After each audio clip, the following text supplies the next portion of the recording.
மனதார நீங்கள் வாராகி டெய்லி வழிபாடு செய்யுங்க. வழிபாடு செய்யும்போது எதையும் காரணத்தோட பண்ணாதீங்க. வேண்டுதல் வேண்டாமல் இலானடி சேர்ந்தாருக்கு யாண்டும் இடும்பையில். அப்போ சரணாகதி அடைங்க வாராகிட்ட.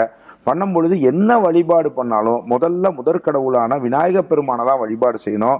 இப்போ உங்களுக்கு தெரிஞ்ச விநாயகர் மந்திரத்தை ஜபம் பண்ணிக்கணும். அதே மாதிரி வாராகியோட திருவுருவப்படமோ திருவுருவ சிலையோ நீங்கள் வச்சிருந்தால் அது திருவுருவப்படமாக பார்க்காதீங்க, திருவுருவ சிலையாக பார்க்காதீங்க.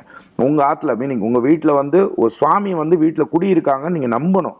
அதே மாதிரி அப்படி நினச்சிங்கன்னா சுவாமியாக தெரியும். இந்த திருவுருவ படமாக பார்த்தா படமாக தான் தெரியும், சிலையாக பார்த்தா சிலையாக தான் தெரியும். அப்படிங்கும் போது அதை எடுத்துட்டு முன்னாடி வந்து விநாயகரை வச்சுருங்க. சரியா? வச்சுட்டு அதுக்கப்புறமா நீங்கள் மனசார யாரை நினச்சிக்கணும்னா, காசிலேருந்து ராமேஸ்வரம் வரைக்கும் ஓடி ஓடி எத்தனை தெய்வத்தை வழிபட்டாலும் உங்கள் குலதெய்வத்தை வழிபடாமல் எந்த பூஜையும் செய்யாதீங்க. அப்போ குலதெய்வத்தை மனசார பிரார்த்தனை பண்ணிக்கோங்க. அது பிரார்த்தனை பண்ணி முடிச்சுட்டு நம்ம மகாவாராகிய நம்ம அகத்திய மாமுனிவர் நம்ம ராஜராஜ சோழனுக்கு சொன்ன மந்திரமான ஓம் குண்டலி புறவாசினி சண்ட முண்ட விநாசினி பண்டிதஸ்ய மனோன்மணி வாராகி நமோஸ்துதே அஷ்டலக்ஷ்மி ஸ்வரூபிணி அஷ்டதாரித்ரிய நாசினி இஷ்டகாம பிரதாயினி வாராகி நமோஸ்துதே. இந்த மந்திரத்தை மனசார ஜபம் பண்ணுங்க. பண்ண பண்ண பண்ண பண்ண மிகப்பெரிய உயரத்தில் உங்களை வாராகி வைப்பா. இது சத்தியம்.